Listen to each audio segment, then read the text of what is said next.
America के अंदर वहां पर प्रेसिडेंशियल इलेक्शन से पहले कमला हैरिस भारत के नाम का ऐसे इस्तेमाल कर रही हैं जैसे कि elections United states of America में नहीं बल्कि दिल्ली के एमसीडी के चुनाव चल रहे हों। अभी तक कमला हैरिस ने अपना नाम बदलकर बस इंडियन कमला हैरिस नहीं रखा है, वरना कैंपेनिंग के दौरान अपनी इंडियन आइडेंटिटी का सबूत देने के लिए कमला हैरिस ने सारी हदें पार कर दी हैं। इस बार तो वोट हासिल करने के लिए कमला हैरिस ने भारत की आज़ादी को भी बीच में ला लिया है। दरअसल आज से ठीक 55 दिनों के बाद 5 नवंबर को अमेरिका में वहां पर प्रेसिडेंट पद के लिए इलेक्शंस होने हैं और भारतीय मूल के वोटर्स का वोट हासिल करने के लिए कमला हैरिस लगातार भारत के नाम का इस्तेमाल कर रही हैं। इस बार फिर कमला हैरिस ने भारत को लेकर एक स्टेटमेंट जारी की है। स्टेटमेंट में कमला हैरिस ने भारत में बिताए अपने बचपन के दिनों को याद किया है और उसके साथ ही एक फोटो भी जारी की है जो कि कमला हैरिस के बचपन की फोटो है। फोटो में कमला हैरिस की माँ, उनके नाना और नानी भी हैं और उनकी नानी ने साड़ी पहन रखी है। इस फोटो को जारी करते हुए कमला हैरिस अपनी स्टेटमेंट में कहती हैं कि जब मैं छोटी बच्ची हुआ करती थी और भारत में अपने नाना नानी से मिलने जाती थी तो मेरे नाना मुझे रोज सुबह की सैर के ऊपर ले जाते थे। वो मेरे साथ असमानता और भ्रष्टाचार से लड़ने के महत्व के ऊपर चर्चा करते थे।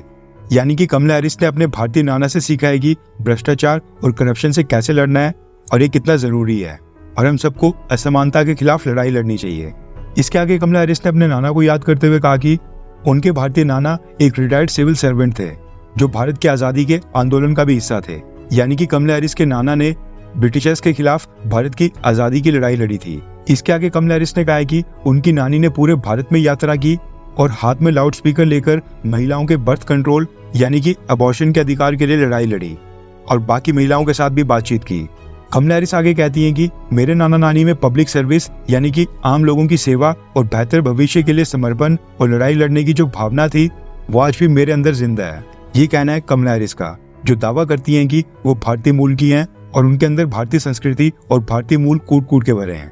चलो हम यहाँ पर इसको इग्नोर करते हैं और ये मान भी लेते हैं कि कमला हैरिस के नाना और नानी ने भारत की आज़ादी या भारत के अंदर अबॉर्शन के अधिकार की लड़ाई लड़ी होगी।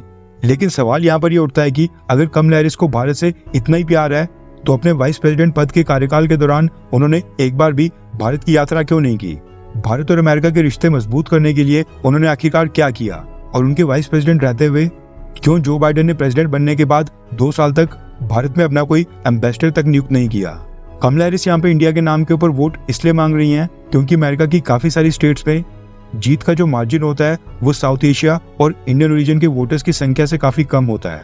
इसलिए कमला हैरिस यहाँ पर इंडियन ओरिजिन के अमेरिकन वोटर्स को लुभाने के लिए भारत, अपनी माँ और अपने नाना नानी के नाम का इस्तेमाल कर रही हैं। वैसे आई होप कि कमला हैरिस अमेरिका की प्रेसिडेंट ना बने, क्योंकि जो बाइडेन से पहले डोनाल्ड ट्रंप के कार्यकाल में भारत और अमेरिका के रिलेशंस जिस ट्रेजेक्ट्री और स्पीड से आगे बढ़ रहे थे, जो बाइडेन ने उस स्पीड को काफी स्लो कर दिया है।